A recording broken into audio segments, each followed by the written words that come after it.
할렐루야. 우리 주 성령께서 이 시간 우리와 함께하고 계십니다. 여러분 믿습니까? 아멘.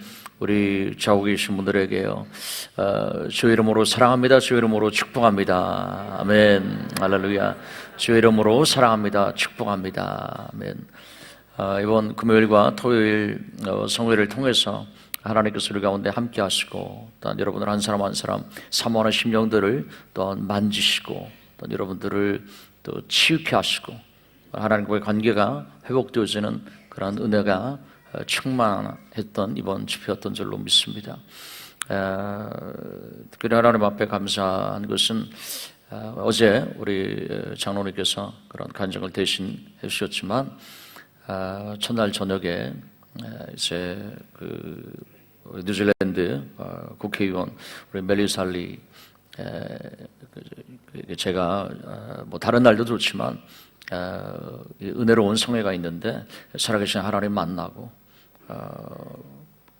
세상의 권세, 더 중요한 것은 하나님의 자녀가 되는 건 아니겠습니까? 그래서 앞자리에 나와서 은혜를 받으라고 그랬는데, 마침 또 이렇게 잘 대화가 되어져서 앞자리에 나와서 은혜를 받았습니다. 근데 원래 뭐 진정한 크리스찬은 아니고 뭐 이렇게 왔다 갔다 하고 뭐 항상 선거철 되면 한 번씩 보이고 뭐 이런 분이잖아요. 근데 이 성회 가운데 계속 울더라고요. 그래서 저한테 그런 고백을 하는 거였어요. 목사님, 제가 손목이 부러져가지고요, 교통사고가 나가지고 사고가 나서 기부스를 하고 다녔는데, 성회 설교 가운데 계속 막 손이 흔들리더라는 거예요. 자기 주체할 수 없게. 그러더니 제 치유에 기도를 하는데, 손이 허리밖에는 못 올라가는데 등 뒤로 손이 올라가는데 거의 막 어깨까지 올라가더라고요. 하나님께서 그렇게 치유해 주셨습니다.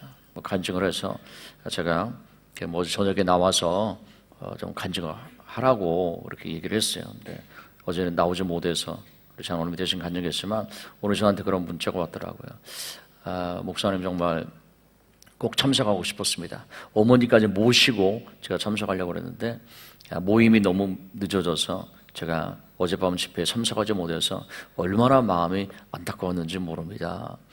그러한 그 문자를 저한테 보내왔어요.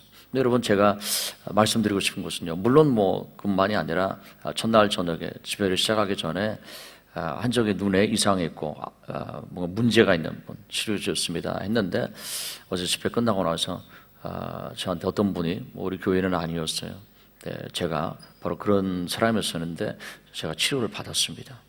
이렇게 집회 다 끝나고 나 그런 말씀하시더라고요. 여러분, 하나님께서 우리와 함께 하시고요, 또 여러분 중요한 것은 뭐냐면은 하나님 여러분의 믿음을 통해서 또한 역사하십니다.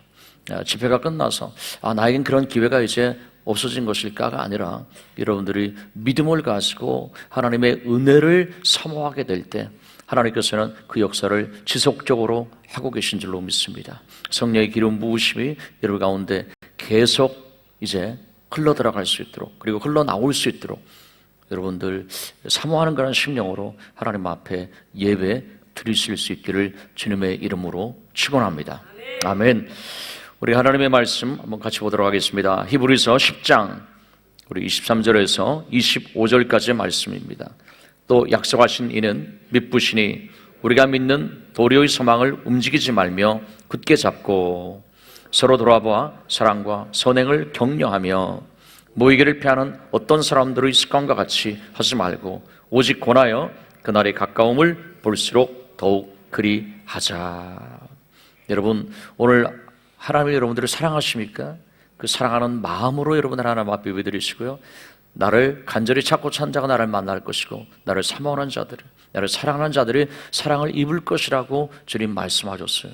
여러분, 오늘 예배드릴 때 내가 정말 하나님 앞에 이렇게 예배를 드리고 있다니 라는 그런 감동이 있습니까? 여러분, 우리는 아무런 어떤 감동이 없이 지금 예배를 드리고 있다 할지라도요, 북한에 살고 있는 그러한 성도들 한번 생각해 보십시오. 저들은 일생을 살아가면서 교회의 문고리 한번 잡아보고 내가 세상을 떠날 수 있다면 그보다 더 큰 축복이 어디 있겠는가 라는 그 사모하는, 우리는 그 성전에서 하나님 앞에 이렇게 마음껏 예배드리고 있습니다. 여러분, 이것이 특권인 것을 여러분 믿습니까? 은혜를 여러분들이 그 은혜를 누리시고요, 감사하실 수 있기를 주의 이름으로 축원합니다. 여러분, 이틀간의 집회도요, 저는 정말 참석하고 싶었어요. 근데 너무 안타까워요. 여러분, 누군가는 안타까운 이런 예배 자리를 내가 하나님 앞에 참석해서 드리고 있다는 것, 이것이 바로 놀라운 은혜예요. 오늘 본문을 통해서 주님께서 우리에게 주시는 그러한 말씀이 있습니다. 여러분, 그 말씀이 여러분들의 마음 가운데 와 닿을 때요, 여러분 아멘으로 화답하시고 아멘하게 될 때 하나님의 그 말씀의 능력이 여러분의 삶 가운데 또한 이루어지고 그 말씀의 능력이 여러분들을 통해서 흘러가게 될 때 그곳에 복음의 그러한 산 역사의 증거가 나타나게 될 줄로 믿습니다. 왜냐하면 우리 하나님 우리를 복음의 증인으로 불러주셨기 때문에요. 우리 사람들에게 대체적으로 이런 어떤 갈망이 있죠. 인생을 살면서 원하는 것이 무엇입니까? 정말 무엇을 원합니까? 인생의 진정한 소망이 무엇이 있습니까? 라고 물어본다면 여러분들 뭐라고 답변하시겠습니까? 뭐라고 대답하시겠어요? 인생을 살면서 한 번뿐인 인생을 살아가는데 정말 좀 행복한 삶을 살고 싶습니다. 행복하고 싶어요. 여러분 가운데 나는 좀 불행하게 살고 싶어요 하는 사람 있습니까? 한 사람도 없어요. 동서고금을 막론하고 모든 사람들의 갈망이 있다면 좀 행복한 삶을 살고 싶습니다 라고 말할 거예요. 네, 영국의 런던 타임즈에서 언젠가 이런 설문조사를 한 적이 있습니다. 어떤 사람이 가장 행복한 사람입니까? 라는 거였어요. 그 많은 사람들에게 물어본 이 설문조사의 결과 1위가 무엇일까요? 1등이 뭐냐면요, 이 바닷가에서 아이들이 모래성을 쌓지 않습니까? 그 모래성을 완성한 아이들의 그 좋아하는 모습, 그것이 행복한 사람의 첫 번째였습니다. 두 번째는 뭐냐면요, 그 어린 아이 목욕을 시킵니다. 목욕을 시킨 그 아이가 이제 새근새근 잠이 드는 거예요. 그 잠자고 있는 아이의 모습을 바라보는 그 엄마, 너무나도 행복하다라는 거예요. 맞죠? 두 번째였습니다. 세 번째는 뭐냐면요, 구슬땀을 흘러가면서 뭔가 작품을 만들고 있는 그러한 그 목공이, 그 작품을 완성했을 때 그 기뻐하는 그러한 모습이 행복한 사람의 세 번째였습니다. 네 번째는 뭐였을까요? 죽어가는 그러한 환자를 의사가 수술을 하고서 그 환자가 살아났습니다. 그 환자를 바라보는 의사의 모습이 정말 행복하다, 행복한 사람의 모습이다 라고 얘기했어요. 여러분들은 누가 행복하다고 생각합니까? 누가 행복하다고 생각합니까? 여러분, 근데 자세하게 한번 생각해 보세요. 모래성을 쌓았어요. 아무리 거대하고 아름답다 할지라도요, 어느 순간에 밀물이 다가오게 되면은 그 모래성은 언제 있앤다듯이 사라지고 말 거예요. 아이가 잠자고 있는 그 어린아이의 모습이 너무나도 이쁘고 사랑스럽지만 여러분, 얼마 지나지 않으면 정말 말썽꾸러기가 되어지고 또한 사춘기를 자면서 막 속을 썩이고 뭐 그런 때가 있지 않습니까, 여러분? 아무리 목공이 아름다운 작품을 만들었다 할지라도요, 또 다른 새로운 작품을 만들기 위하여서 또 스트레스 받고 고민하고 힘들어 할 거예요. 여러분, 그 의사의 손길 위에서 살아났다고 한번 생각해 보세요. 그렇지만 여러분, 얼마나 그것이 지속이 되어집니까? 인생은 한 번 태어나면은 세상을 떠나는 것, 그것이 하나님의 정하신 이치 아니에요? 계속 살지 못한다라는 것이죠. 인생과 인류가 꿈꾸는 것, 여러분, 과학이 발달하고요, 문명이 발전하고요, 그리고 하이테크놀로지가 얼마나 눈부신 속도로 지금 발전해 나가고 있습니까?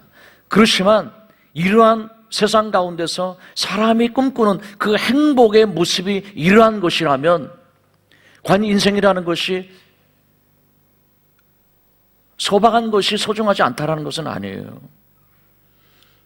그 한평생을 살아가면서 행복한 사람의 모델이 런던 타임즈가 뽑은 그러한 행복의 그런 순위가 이러한 것일까? 라고 생각하게 될 때요, 이것을 위해서 인생이 존재하는 것일까? 그럼 인생은 결국 허무해지는 거 아니야? 잠깐 동안 한시적인 것, 그것을 위해서 살아간다라면 여러분들의 행복을 무엇이라고 생각합니까? 그러면 여러분이 다시 한번 생각해 보세요. 그러면 좀 지속적인 행복은 없을까? 계속되어지는 그런 행복은 없을까? 영원한 행복이 있다면 그것의 조건은 무엇일까라는 것입니다. 우리를 주신 하나님께서 그것에 대해서 뭐라고 말씀하실까요? 뭐라고 설명하실까요? 하나님께서는요, 우리들에게 이미 충만한 행복을 주셨다라는 거예요. 할렐루야. 이미 충만한 복을 주셨다라는 거예요. 근데 여러분, 왜 우리는 행복하지 못합니까? 왜 우리는 인생이 너무 힘겹고 고생스럽다고 얘기합니까? 왜 많은 사람들이 불행하다고 그렇게 말하는 것일까요? 불행의 원인은 무엇이었을까요? 그것은요, 정말 행복의 근원이신 하나님과의 관계가 깨어졌기 때문에 그런 거예요. 하나님의 관계가 단절되어졌기 때문에 그런 거예요. 이 행복이라는 모든 것 가운데 내가 접속되어지 있지 않고 있기 때문에 그런 거예요, 여러분. 무엇이 이렇게 만들었을까요? 하나님께서 우리에게 분명히 말씀하세요. 그것은 바로 죄 때문이라고 말씀하고 계세요. 죄가 하나님과 우리 사이를 나누었다라는 거예요. 죄가 하나님과 우리 사이를 단절시켰다라는 거예요. 죄가 하나님 사이에 죄가 담이 되어졌다라는 것입니다.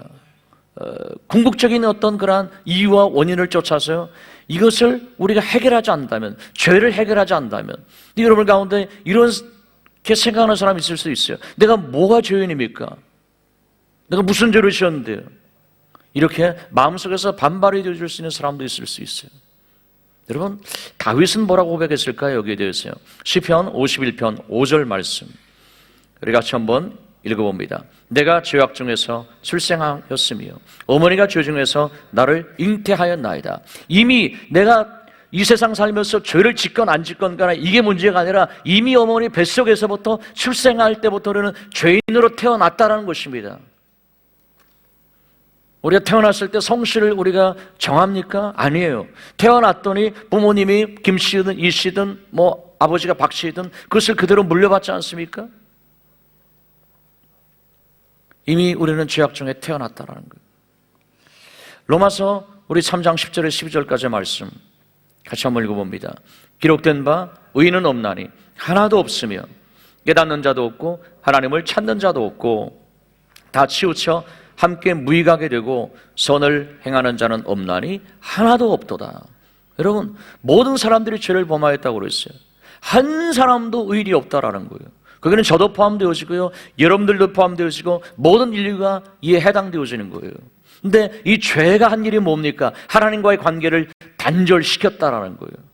다시 한번 우리가 진정한 어떤 행복, 영원한 행복을, 영원한 기쁨을 누리기를 원한다면, 그것을 체험하기를 원한다면 하나님과의 관계가 회복이 되어져야 되는데 이 관계를 나눈 것은 죄예요. 죄의 문제가 결국은 회복되어져야 된다는 것이죠. 해결되어져야 된다는 거예요.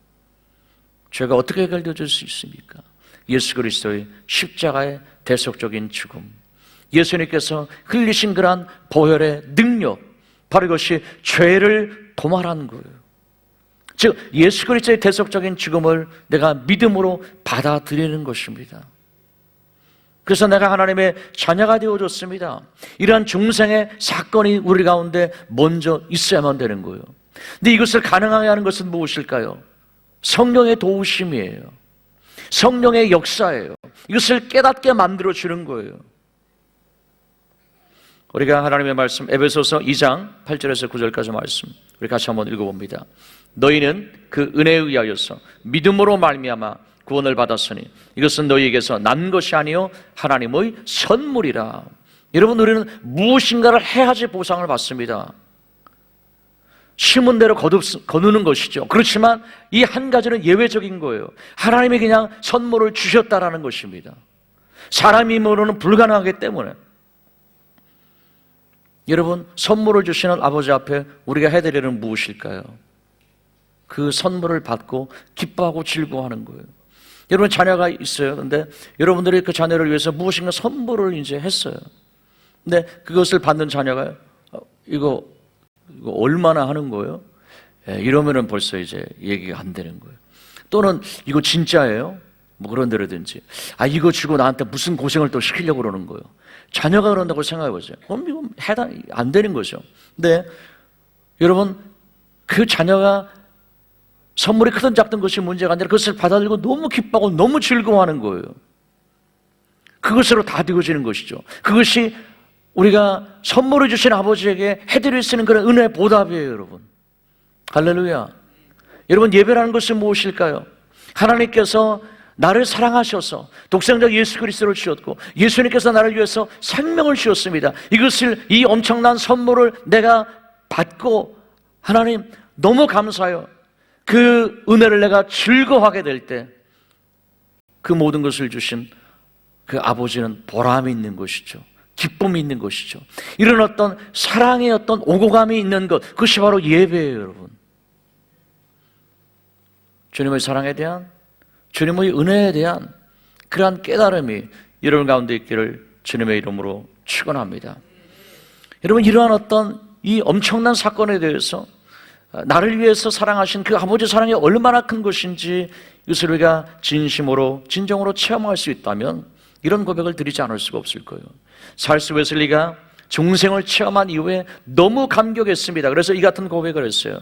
만입이 내게 있으면 그 입 다 가지고 내 구주 주신 은총을 늘 찬송하겠네. 여러분, 찬송의 가사 아닙니까? 여러분 생각해 보세요. 우리는 입을 하나 가지고 있어요. 근데 여러분들 할 말이 얼마나 많이 있어요. 하고 싶은 얘기도 많이 있어요. 근데 10,000개 입을 가지고 있다고 생각해 보세요. 그러면은 얼마나 다양한 주제를 가지고 말할 것입니까? 얼마나 많은 사람들에게 또 말할 것입니까? 다양한 그런 예의가 있겠죠. 그렇지만 하나님의 살아계심을 체험했을 때 입이 10,000개가 있다 할지라도 오직 한 가지밖에 할 말이 없어요. 이 말을 10,000개를 가지고도 다 해도 부족해요. 영원토록 해도 다 부족해요. 그것이 뭐예요? 하나님의 그 사랑과 하나님의 은혜예요. 여러분, 이것을 체험하기를 원하지 않습니까? 이것을 경험하기를 원하지 않으세요? 하나님께서 우리에게 원하시는 것은 바로 이거예요. 이미 내가 너에게 준 이 모든 것을 너희가 좀 누리면서 살 수 있다면 너희의 삶이 얼마나 행복해질 수 있을 텐데, 본질적으로 우리에게 정말 잠깐 있다가 사라지는 모래산과 같은 그것을 행복이라고 쫓아간다면 그 인생 가운데 진정한 기쁨이 있을까요? 기대할 수 없는 것이죠. 근데 사람들은 왜 모래산과 같은 것을 지으면서 또 사라지고 또 짓고 왜 이러한 것들을 반복하면서 왜 진리를 발견하지 못하는 것일까요, 여러분? 우리가 하나님의 은혜 가운데서 하나님이 나를 위해서 무엇을 행하셨는지 그것을 깨닫는 것, 그리고 거기에 대해서 반응하는 것, 그것이 바로 예배입니다. 할렐루야. 오늘 예배 가운데 여러분 그런 은혜가 있기를 바랍니다. 그래서 내 인생이 어떤 다른 곳에, 허무한 곳에 금세 고갈되어질 바로 그곳에 뭔가를 공급받기 위해서 파이프를 박는 것이 아니라요, 하나님의 그 어마어마한 그 사랑, 그리고 하나님께서 우리에게 베풀어 주신 그 은혜, 아무리 여러분들의 파이프가 같다 할지라도요 영원토록 절대로 고갈되지 않습니다. 하나님의 그 엄청난 사랑과 은혜가 우리가 넘쳐날 수 있기를 주의 이름으로 축원합니다. 여러분, 이런 어떤 관을 생각하게 될 때요, 우리가 한번 혈관을 한번 생각해 보세요. 세월이 지나면서 혈관에 조금씩 노폐물이 쌓이기 시작하죠. 그것을 청소를 해야 됩니다. 이 혈관을 청소하는 것은 무엇일까? 영적으로 본다면 우리가 회개하는 거예요. 그래서 어떤 건강한 사람의 기준이 있지 않습니까? 건강검진을 하는 거죠. 혈압이 정상인 것이 어디에? 80에서 120 정도. 140이 넘어가면 그건 고혈압이죠. 그러니까 그것이 하나의 기준이라는 거예요, 여러분. 우리 인생 가운데도요, 하나님과 우리의 관계 가운데서 어떤 기준이 있다라는 거예요. 그 기준이 무엇일까요? 그 기준은 기쁨이에요. 하나님과 나 사이에 파이프가 막혀 있지 않다면 하나님의 기쁨이 계속적으로 흘러올 거예요. 하나님의 은혜가 계속적으로 주어지는, 이미 주어져 있어요. 그것을 내가 깨닫는다면 매일매일 사는 것이 감사일 거예요. 내가 살아있다는 것이 감사이고요, 내가 예배를 드리고 있다는 것이 감사이고요, 기쁨과 감사예요. 여러분 가운데 그 기쁨과 감사가 있습니까? 배에서 생수강이 넘친다면 너는 기쁨과 감사가 있지 않겠습니까? 사마리아 우물가 여인이 어땠어요, 여러분? 남편을 5을 바꾸었어요. 여러분, 행복했습니까? 사람으로서, 인생으로서 그 무엇도 나에게 진정한 기쁨을 줄 수 없다라는 거예요. 그 여인이 진정한 기쁨을 누렸던 것은 뭐예요? 예수 그리스도를 만났기 때문이에요. 예수 그리스도를 만났을 때 너는 아무리 그러한 것으로서 내 목마름을 해결할 수 없어. 그렇지만 주님께서 주시는 성령의 생수, 배에서 그 생수가 강에 터져나온다면 너는 인생 가운데 참 만족이 무엇이고 참 기쁨이 무엇인지를 너는 체험하게 되어질 거야. 할렐루야. 이 체험이 여러분 가운데 있기를 주의 이름으로 축원합니다. 그래서 세상의 어떠한 것에서 내가 나의 인생의 목마름을 결코 해결할 수 없는 그러한 것들을 위해서 찾는 것이 아니라 내 안에 계신 예수 그리스도, 하나님의 진리의 말씀, 성령의 생수의 강이 여러분 가운데 뱃속에서부터 흘러갈 수 있기를, 그래서 흘러 넘쳐서 목마른 영혼들에게 여러분들의 생수를 또한 증거해주고 전달해 줄 수 있는 여러분들의 삶이 되어줄 수 있기를 주의 이름으로 축원합니다. 그것이 바로 하나님께서 이렇게 주시는 그러한 복음의 능력이에요. 하나님과의 관계가 정상인 사람, 여러분의 심장이 쉬지 않고 뛰지 않습니까? 70을 산다면 몇 번 된다고 그랬어요? 평균적으로 약 25억 번이에요. 여러분, 이 심장이 뛰게 하기 위해서 여러분들은 무슨 노력을 했습니까? 우리가 자동차를 운전하기 위해서 먼저 열쇠를 넣고 엔진을 켭니다. 그럼 엔진이 작동하기 시작합니다, 여러분. 이렇듯이 여러분, 심장이 오늘 뛰기 위해서 여러분 심장을 작동시킨 무슨 노력이 있었습니까? 아니에요. 우리가 한 것은 없어요. 그냥 저절로 뛰는 거예요, 여러분. 우리가 한 노력은 없다라는 거예요. 근데 쉬지 않고 뛰는 거예요. 근데 주님께서 우리에게 말씀하신 것은 뭐예요? 내가 쉬지 말고 기도하라고 주님께서 말씀하셨어요. 여러분, 어떻게 쉬지 않고 기도를 합니까? 이것이 가능해요, 여러분? 인간의 힘으로는 안 되는 거예요. 그렇지만 하나님께서 주시는 이 기쁨과 감사가 있게 될 때 기도가 저절로 되어진다는 거죠. 왜요? 우리 안에 이미 하나님의 사랑이 부어지게 될 때 이제는 아버지가 나를 얼마나 사랑하는지, 예수님이 나를 얼마나 사랑하는지, 이제 나도 정말 주님을 사랑합니다 라는 것이 내가 느껴지게 된다면 그 사랑하는 대상과 늘 대화하고 싶죠. 늘 가까이 있고 싶은 거예요. 뭔가 또 얘기하고 싶은 거예요. 그것이 바로 기도이죠, 여러분. 내 안에서 솟아나는 기쁨과 감사가 여러분 하나님 말씀하신 대로 쉬지 말고 기도하라, 이것을 가능하게 만드는 거예요. 기도를 하려고 해서가 아니라 기도가 저절로 되어지는 거예요. 이것이 바로 은혜예요. 하나님께서 우리에게 원하시는 것이죠. 우리가 데살로니가전서 5장 16절에서 18절까지 말씀입니다. 다시 한번 읽어봅니다. 항상 기뻐하라, 쉬지 말고 기도하라, 범사에 감사하라, 이것이 그리스도 예수 안에서 너희를 향하신 하나님의 뜻이니라. 이것이 바로 하나님의 뜻이에요. 멀리 있는 것이 아니에요. 하나님과 이러한 아버지와의 친밀함 속에서요. 여러분 생각해 보세요. 여러분, 장성한 자녀를 두신 여러분도 없습니까? 아버님, 또 어머님, 때로는 그것이 좋을 때도 있겠죠. 그렇지만 여러분 한번 그 자녀를 생각하게 될 때요, 어렸을 때 아빠, 엄마 하면서 달려와서 품 안에 안겼을 때가 여러분 그리워질 때가 있지 않습니까? 그럼 마찬가지예요. 하나님과 아버지의 관계 속에서도 아버님하면 뭔가 거리가 있어요, 여러분. 그렇지만 아빠, 엄마 하면서 달려와서 품 안에 안겼을 때 여러분 행복하지 않았습니까? 하나님 아버지와 우리의 관계도 마찬가지예요. 예배라는 것은 무엇일까요? 아빠 하고 달려가서 그 나를 사랑하시는 아빠의 품에 안기는 거예요. 바로 그것이 진정한 평안이에요. 그것이 진정한 쉼이에요, 여러분. 그것이 진정한 어떤 기쁨이에요. 안정감이에요, 여러분. 하나님께서 우리에게 원하시는 것은 바로 이러한 거예요. 오늘 본문 23절을 보면은요, 다시 한번 그 본문 23절을 보면 약속하시는 믿으시니 우리가 믿는 도리의 소망을 움직이지 말며 굳게 붙잡자. 히브리 10장은요 율법과 은혜에 대해서 말씀하고 있어요. 율법은 억지로 하는 거예요. 힘이 드는 거예요. 그렇지만 주님의 은혜는 뭘까요? 은혜와 사랑을 깨닫게 될 때 자원해서 하는 것이죠, 여러분. 그래서 이것을 굳게 붙잡으라는 거예요, 여러분. 다시 옛날에 그러한 율법으로 돌아가지 말라는 것이죠. 여러분 가운데 이 모든 것들이 사랑의 근원이 되어지고 기쁨의 근원이 되어져서 여러분들의 삶이 하나님 기뻐하시는 삶으로 나아갈 수 있기를 주님의 이름으로 축원합니다. 보혜사 성령께서 바로 하시는 그러한 일이에요. 그 보혜사 성령님을 여러분들이 의지하십시오. 제 힘으로는 할 수 없어요. 성령님 도와주세요. 깨닫게 해주시고 알게 해주세요. 우리가 본문 24절 말씀이요, 우리 한번 봅니다.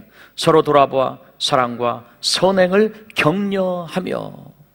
여러분, 서로 돌아봐서 사랑과 선행을 격려하라는 거예요. 이거 어떻게 됩니까, 여러분? 이게 가능해요? 여러분, 이민의 삶을 산다는 것이, 이 땅에 새로운 삶을 새롭게 살아야 된다는 것이 얼마나 많은 스트레스와 어려움이 있습니까? 여러분, 이런 말이 있잖아요. 내 코가 석자인데 어떻게 뭐 남의 일을, 내 앞가리기도 힘들대 언제 남의 일까지 신경 쓰고 언제 남의 짐까지 짊어져 줍니까? 여러분, 셀리더 하기가 쉽습니까? 내 일도 힘드는데 왜 셀 식구 일까지 내 인생 가운데 부담을 가지고 또 살아가야 되느냐는 거예요. 교사하기가 쉽습니까? 이거 어려운 거예요, 여러분.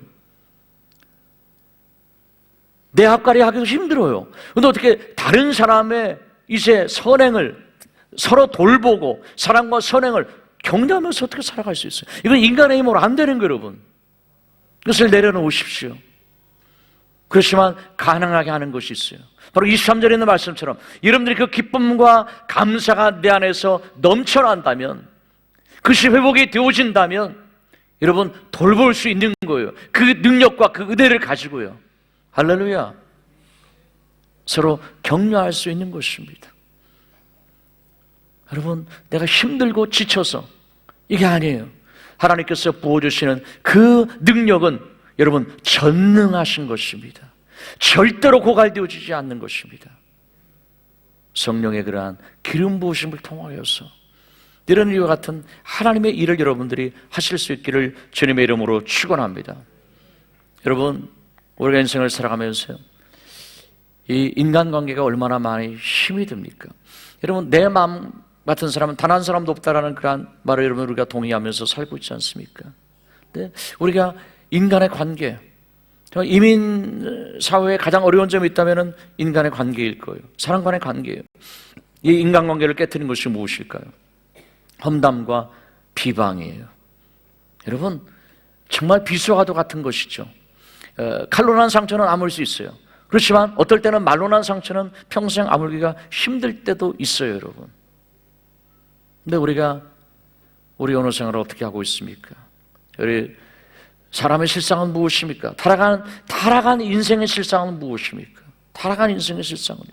로마서 3장 13절 14절 말씀 우리 같이 한번 읽어봅니다. 그들의 목구멍은 열린 무덤이요 그 혀로는 속임을 일삼으며 그 입술에는 독사의 독이 있고. 열린 무덤, 독사의 독, 얼마나 신랄한 그런 표현이에요. 14절이요 그 입에는 저주와 악독이 가득하고. 이런 것이 타락한 인생의 모습이에요, 여러분. 별반 다른 것이 없죠, 여러분. 얼마나 선하든 얼마나 낙하든 여기서 얼마나 벗어날 것입니까? 야고보서 3장 6절에서 11절까지 말씀 그리고 다시 한번 읽어봅니다. 혀는 곧 불이요 불의의 세계라. 혀는 우리 지체 중에서 온몸을 더럽히고 삶의 수레바퀴를 불살라나니 그 사르는 것이 지옥불에서 나느니라. 여러 종류의 짐승과 새와 벌레와 바다의 생물은 다 사람이 길들일 수 있고 길들여 왔거니와 혀는 능히 길들일 사람이 없나니 쉬지 아니하는 악이요 죽이는 독이 가득한 것이라. 이것으로 우리가 주 아버지를 찬송하고 또 이것으로 하나님의 형상대로 지음을 받은 사람을 저주하나니 한 입에서 찬송과 저주가 나는도다. 내 형제들아 이것이 마땅하지 아니하니라. 샘이 한 구멍으로 어찌 단물과 쓴물을 내겠느냐. 이런 것이 우리의 모습입니다. 그럼 우리는 어떻게 살아가야만 될까요? 어떻게 살아가야만 될까요? 요한일서 4장 11절에 이렇게 말씀하고 계세요. 사랑하는 자들아 하나님이 이같이 우리를 사랑하셨은즉 우리도 서로 사랑하는 것이 마땅하도다. 서로 사랑하면서 살아가라는 거예요. 근데 그 전에 뭐예요? 하나님 우리를 이토록 사랑하셨으니 우리를 정말 이렇게 사랑하셨다라는 거예요. 그 사랑을 경험하는 것이죠. 그 사랑을 내가 충만히 받는 것이죠. 누리는 것이죠. 일하게 될 때 주님께서 주신 말씀이요 너희가 서로 사랑하면서 살아가라. 바로 이것이 가능한 거예요. 여러분, 그 데일 카네기 그 인간관계론 여러분 한두 번쯤은 아마 읽어보셨을 거예요. 인간관계론에 있어서 뭐 정말 대가 아닙니까? 근데 이분이 평생을 그 인간관계에 대해서 연구하면서 왜 인간관계가 중요합니까? 인생을 성공하게 하는 가장 첫 번째 요인, 또 실력이나 이런 것보다도 관계가 제일 중요하다라고 말하지 않습니까, 여러분? 근데 인간관계론을 통해서요, 그가 말하는 세 가지 핵심적인 그러한 사항이 있습니다. 가장 중요한 것 세 가지가 있어요. 그게 뭐냐면요, 그 세 가지 중에 첫 번째가, 그가 말하고 있는 첫 번째, 그의 자본이죠. 말하자면요, 그 첫 번째 그 지침은 뭐냐면 남을 비판하지 말라는 거예요. 왜 그럴까요, 여러분? 왜 그럴까요? 이분은 이렇게 얘기를 했어요. 100명 중에 99명은 자신이 아무리 잘못을 했어도 자기 자신을 비난하는 것을 싫어한다는 거예요. 자기 자신을 비난하는 것을 원하지 않는다라는 거죠. 여러분 생각해보세요. 뭔가 잘못된 일이 생겼어요. 내 책임이에요. 제가 문제예요. 제가 잘못했습니다. 라고 말하는 사람이란 말하는 경우가 얼마나 있습니까? 당신이 뭐를 잘못했기 때문이고 상황이 이렇기 때문이고 그렇게 얘기하지, 제가 죄인이에요, 제가 사실은 문제예요, 말하는 사람이 얼마나 있어요. 정말 이건 드문 경우예요. 거의 그렇게 하지 않아요. 다른 데서 항상 문제를 찾습니다. 사람은 본능적으로 자기 자신을 비난하기를 싫어한다는 거예요. 그런데 다른 사람이 나를 비판하는 거예요. 그럼 그 사람과의 관계가 온전해질 수 있을까요, 여러분? 뭔가 깨어질 수밖에 없는 거예요. 자기도 싫어하는데 왜 자기도 싫어하는 것을 남에게 합니까, 여러분? 바로 그것이 그 인간관계의 첫 번째예요. 두 번째는 칭찬은 무쇠도 녹인다라고 얘기했어요. 할 수만 있으면 많이 칭찬하라는 거예요, 여러분. 칭찬한다고 여러분들 뭐 돈이 됩니까? 뭐가 됩니까? 제가 이제 그 자유활력을 교회에서 항상 가는 주유소가 있어요. 요즘은 주유소에서 다 어쨌든 어떤 모양을 카페로 운영을 합니다. 이제 새로 생기고 이제 사람도 새로 이제 하고 그래서. 근데 커피를 주문을 했는데 도저히 못 먹을 것 같아요. 정말 그런 거 있지 않습니까? 돈이 아깝다, 뭐 그런 생각이 드는 그런 거 있잖아요, 여러분. 근데 저 그래요. 근데 그 다음부터도 참고 다시 또 휘발유 넣었을 때 주문을 했어요. 근데 이 사람이 조금 많이 괜찮아졌어요. 나아졌어요. 그래서 제가 그 다음에 가서는 너 실력이 정말 많이 임프루브 됐다고, 계속 좀 향상되어지고 있다고. 그러니까 정말 너 조금만 있으면은 아주 유능한 그런 바리스타가 될 것 같다고 막 그랬어요. 그랬더니 이 사람 너무 막 즐거워. 정말 사실이냐고. 그러면서 내가 이번엔 나의 베스트를 다하겠다라는 거예요. 그래가지고서 막 우유를 부는데 거의 막 이 꼭대기까지 찼는데 더 막 올라오는 모자처럼 되는 거예요. 막 그러면서 찰랑찰랑하면서 안 넘치는 거예요. 야, 이거를 보라고. 이게 바로 이게 바리스타의 실력인 거라고. 근데 내가 이 정도까지 지금 하고 있다고. 뭐 정말 대단하다. 제가 맛을 보고서 야, 이거 정말 지난번에 비하면은 이거 최고다. 너 정말 잘할 수 있을 것 같다. 그렇게 막 칭찬을 해줬어요. 하여튼 너무 막 기뻐하는 거예요. 그리고 여러분 도장 찍어주지 않습니까? 근데 막 옆에 사람 보면서 막 2개, 3개씩 막 찍어주는 거예요. 너무 좋다. 다음 제가 가면은요, 막 안에서부터 저를 환영합니다. 막 너무 좋아요, 제가 가면. 제가 뭐 여러분 우유를 사들고 갔습니까? 아니면 돈을 더 내줬습니까, 여러분? 내가 한 건 없거든요. 그냥 칭찬을 해준 거예요. 여러분, 우리의 관계 가운데서요, 이건 할 수만 있다면 여러분 칭찬하실 수 있기를 바랍니다. 할렐루야. 여러분, 우리의 찬양팀이 최고예요. 우리 성가대가 최고예요. 할렐루야. 여러분, 이렇게 할 수 있잖아요. 우리 국밥이 최고예요. 여러분, 그렇게 할 수 있잖아요. 우리 주님 안에서 서로 칭찬하며 살면 얼마나 살맛이 나겠습니까? 세 번째는요, 상대방의 입장에 한번 서보라는 거예요. 그래서 그 세 번째 교훈이에요. 여러분, 미국 인디아나 속담에 이런 얘기가 있어요. 내가 다른 사람의 신발을 신고 그 길을 걸어보지 않는 이상은 다른 사람에 대해서 뭐라고 말하지 말라라는 것이 미국 인디아나의 속담이에요, 여러분. 다른 사람의 입장에 한번 되어져 보라는 것이죠. 하나님의 자녀 우리는 더욱더 이에 대해서 주의해야만 돼요. 요한복음 8장 15절 말씀 우리 같이 한번 읽어봅니다.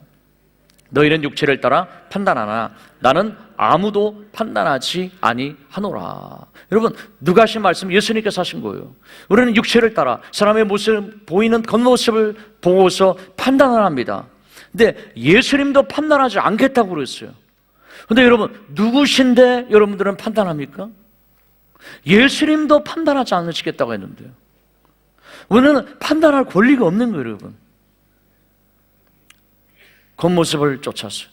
예수님은 우리의 마음의 중심을 보십니다. 근데 여러분, 마음의 중심을 봅니까? 물길 10길 물속을 알아도 한 길 사람성은 모르는 거예요, 여러분. 근데 어떻게 판단을 해요, 여러분? 판단할 수 없는 것이죠. 예수님조차도 그렇게 말씀하셨어요. 우리가 로마서 2장 1절 말씀이요. 그러므로 남을 판단하는 사람아, 누구를 막론하고 내가 핑계하지 못할 것은 남을 판단하는 것으로 내가 너를 정죄하매니 판단하는 내가 같은 일을 행함이니라. 여러분, 남을 판단하는 사람, 남을 판단하는 것으로 어떻게 한다고 그랬어요? 내가 너를 정죄한다고 그랬어요. 여러분, 우리가 하나님께로부터 볼 받는 것도 정말 급해요. 그런데 하나님께로부터 정죄받을 일을 뭐라고 합니까? 뭐 하려고 합니까? 여러분, 최소한 이러한 이 정도의 지혜로운 삶을 살아야 되는 거 아니에요? 뭐하러 어리석은 일을 합니까? 하나님께서 정죄받을 일을 뭐하러 하면서 살아갑니까? 여러분, 자세히 한번 생각해 보세요. 내가 어떤 삶을 살아가면 될지. 우리가 그럼 해야 될 일은 뭘까요? 다만 저를 위해서 기도하는 것 뿐이에요. 그리고 거울로 삼는 거예요. 나는 그렇게 살지 말아야지. 그러면 되는 것이죠, 여러분. 하나님께서 하시지 않겠습니까? 안희승 여사가 쓰신, 물론 소천하셨지만요, 오래전에 그럴 수도 있지라는 책에 보면 이러한 내용이 나옵니다. 여러분들께 한번 읽어드릴게요. 못생기고 모양이 없다고 흉보지 마세요. 그를 지으신 분이 그렇게 만드신 것일 테니까 그럴 수도 있잖아요. 할렐루야. 화를 잘 낸다고 나무라지 마세요. 일 때문에 피곤하고 신경이 늘어지면 그럴 수도 있잖아요. 늦는다고 수근거리지 마세요. 많이 바쁘고 전화통화하다 보면은 그럴 수 있잖아요. 제가 이 말의 대목에 대해서는 굉장히 마음에 찔렸어요. 항상 제가 제 아내하고 뭐 가자 그러면 제때 나오는 시간이 없어요. 그러면 저는 이제 차에 타 있다가 또 안에 들어갔다가 또 뭐 시계 봤다가 지금 이렇게 시간 개념이 없냐고 막 제가 항상 자주 그러는 편입니다. 제가 은근히 성격이 좀 급해가지고서는. 그러면은 뭐 하고 있냐면은요, 뭐 빨래 널고 있고. 그 최소한 빨래도 안 널어주나 여러분. 저를 정죄의 눈길로 보시면 안 됩니다. 뭔가 사정이 있기 때문에 그렇겠죠. 여러분 또 이해를 해주셔야 돼요. 그래서 제가 2번에 1번은 제가 도와줍니다. 그래도 전화통화 신방한다고 청년들하고 더 자주 얘기를 해야 된대요. 또 할렐루야. 또 이거는 최소한 이건 국을 끓여놔야지 애들이 또 밥을 먹는다고. 그렇습니다. 그래서 제가 이 글을 읽으면서는 좀 마음에 좀 찔림이 있었습니다. 네, 다음에는요. 매번 욕심이 많다고 욕하지 마세요. 매번 이 다른 사람 생각을 못하다 보면은 그럴 수도 있잖아요. 인생하고 사랑이 없다고 미워하지 마세요. 경제에 시달릴 때를 염려하여 절제하다 보니까 그럴 수도 있잖아요. 눈치 없고 연치 없다고 시비하지 마세요. 다 나름대로 생각이 있을 테니까 그럴 수도 있잖아요. 이해하세요. 우리 이해하기를 더욱더 노력해요. 내가 나를 싸매고 나를 변호하듯이 그럴 수 있다는 생각을 밥 먹듯 하기로 해요. 그러면 기쁨이 생겨요. 마음에 늘 평안이 있어요. 세상 사는 재미가 있어요. 오나가나 즐겁기만 하고 기쁘고 감사해요. 그럴 수도 있잖아요. 할렐루야.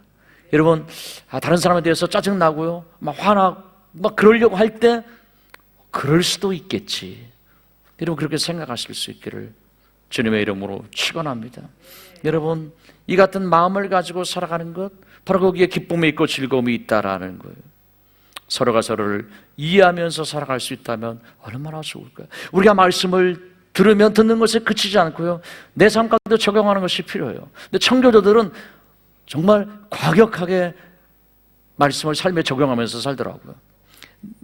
남을 미워하는, 내가 남의 마음을 아프게 하는 그러한 말을 하려는 그러한 생각이 들면 말을 하기 전에 내 혀를 깨물겠다.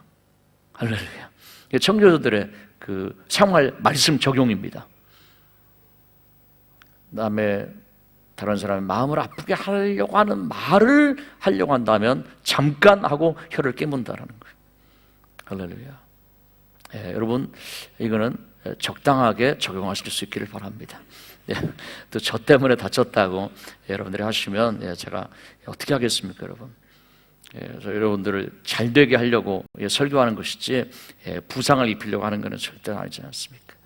우리가 이제 사랑과 선행을 격려하면서 살라는 거예요.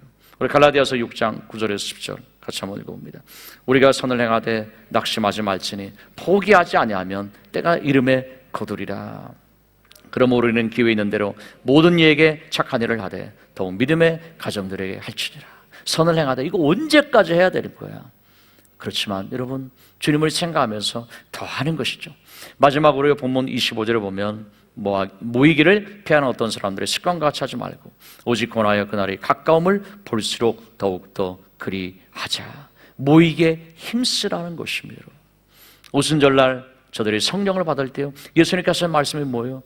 이제 약속하신 것을 너희가 기다리라고 그랬어요. 그래서 마가의 다락방이라는 그러한 특정한 장소에서 여러분 120명이 끝까지 남아서 기도하고 또한 사모하다가 성령을 그들이 받게 되어줬습니다. 함께 모인 곳이에요. 여러분, 마가의 다락방이라는 특정한 곳이었어요. 여러분, 교회에 모여서 기도하기를, 함께 기도하기를 힘쓰십시오. 여러분, 교회만입니까? 가정에서도 모여서 여러분들이 기도하십시오. 셀에서도 모여서 여러분들이 기도하십시오. 기도의 중요성이 바로 함께 기도하는 것의 중요성이 바로 여기에 있는 거예요. 함께 모여서 기도하게 될 때 여러분 성령께서 역사하셨습니다. 기도하고 난 다음에 어떻게 했습니까, 여러분들? 기도하고 난 다음에요, 그들은 전도했습니다. 여러분, 초대교회 성도들의 삶은 굉장히 단순했어요. 모이면 기도하고 흩어지면 전도하는 그런 삶을 살아갔다는 거예요. 기도하고 전도하지 않으면 기도를 통해서 하나님 주신 은혜를 또한 사단에 와서 빼앗아가는 그런 경우들이 얼마나 많이 있는지 모르죠. 두세 사람이 내 이름으로 모인 곳에 내가 너희와 함께 하시겠다라고 주님께서 약속하셨어요. 여러분, 모닥불도 모아놔야지 더 활활 타오르지 않겠습니까? 여러분 한번 생각해 보세요. 근데 활활 타올라야 되는데 여러분 타오르다가 그냥 꺼지려고 그래요. 그럼 연기가 나죠. 그럼 어떻습니까? 주변에 있는 사람, 모닥불 주변에 있는 사람의 눈에 눈물만 빼는 거예요, 여러분. 하나님, 저를 하여금 완전히 탈 수 있도록 하나님, 그 같은 불에 완전히 내가 불구경하고 또 이 불에 잠깐 좀 데피고 그리고 가는 것이 아니라 하나님, 제에게 완전히 불이 붙어서 하나님, 예수를 믿는 제자들이 불을 나누어 주었었던 그러한 삶을 살았듯이 하나님, 제가 성령의 불을 나눠줄 수 있는 그러한 삶을 살아갈 수 있도록 도와주세요. 할렐루야. 모여서 여러분들이 기도하고요, 성령의 불을 나눌 수 있는 그러한 삶을 여러분들이 살아가시기를 주님의 이름으로 축원합니다. 그래서 남의 눈에 눈물을 흘리는 사람이 아니라 다른 사람을 따스하게 해줄 수 있는 그러한 사람이요, 마음이 식어진 사람에게 그리스도의 따뜻한 사랑을 증거해 줄 수 있는 사람이요, 외로움과 고독 가운데 있는 사람들에게 정말 주님의 따뜻한 사랑을 전해줄 수 있는 그러한 삶이요, 그러한 삶이 여러분들 되시기를 주의 이름으로 축원합니다. 우리 기도하겠습니다. 아버지 하나님, 사랑과 은혜를 참으로 감사를 드립니다. 오늘 주의 말씀을 통하여서 주님께서 우리를 얼마나 사랑하시는지, 주님께서 우리의 삶을 얼마나 기뻐하시는지, 하나님 있는 모습 그대로 돌아온 탕자의 모습, 여러분 어떻습니까? 완전 거지고요, 완전히 죄악 가운데 정말 내 자식이라고 하기도 너무나 부끄러운 그러한 모습을 하고 돌아온 그 자식. 그렇지만 그 자식, 모든 사람들이 손가락질할 때 아버지는 달려갔습니다. 그리고 그를 껴안았습니다. 입맞춤을 했습니다. 옷을 받고 입혔습니다. 가락지를 끼웠습니다. 그리고 발에 신을 신겼습니다. 너무 급한 마음으로 계속 그런 일들을 했을 거예요. 바로 그것이 아버지의 사랑입니다. 주님, 제가 세상에 살면서 아버지를 기쁘게 해드리기보다는 정말 아버지 뜻대로 살지 못하고 하나님 아버지 앞에 정말 제가 면목이 없어요. 그렇지만 여러분, 그럼에도 불구하고 내가 아버지 앞에 나오는 것이 중요한 거예요. 오늘 여러분들은 예배 가운데 나왔습니다.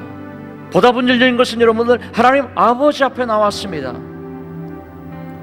나를 안아주시는 그 아버지, 여러분 외면하지 마십시오. 아버지 품 안에 내가 거하기 원합니다. 아버지를 내가 정말 사랑합니다. 주님, 눌림으로부터의 자유함이 있고요. 세상이 줄 수 없는 그러한 기쁨과 진정한 평안, 안식, 사랑, 은혜. 여러분, 인생을 살면서요, 뭔가 좀 일상에서 좀 뭔가 탈출을 해서 어떤 좀 새로운 곳에 한번 내가 여행을 갔으면 좋겠다. 여행 가서 첫날은, 이튿날은 좋을 수도 있어요. 그렇지만 여러분들 며칠 계속되면 어떻습니까? 집 생각나는 거예요, 여러분. 잠깐일 뿐이에요, 여러분. 그래서 집으로 돌아옵니다. 그럼 집에 오면 또 쌓이는 일거리들이 있어요. 이거 어디에 진정한 안식이 있는 걸까? 좀 쉬고 싶다라는 그러한 마음이 들 때가 얼마나 많이 있습니까? 여러분, 그 진정한 쉼의 자리는요, 하나님 아버지의 사랑의 품이에요, 여러분. 주님, 오늘 제가 주님의 품 안에 거하기를 원합니다. 나를 안아주시는 아버지의 품 안에 내가 안기기를 원합니다. 아버지의 사랑을 호흡하고요, 아버지의 은혜를 내가 심장 그 떨리는 감동으로 내가 느끼면서요, 주님, 나 인생이 이렇게 소중하고 나의 삶이 이렇게 살만한 가치가 있다. 내 삶 가운데 소망이 막 솟아나고, 주님, 제가 이렇게 되시길 원합니다. 우리가 이 시간에 마음을 다해서 한번 간구합니다. 하나님 감사합니다. 사랑합니다. 주님의 은혜, 주님의 사랑,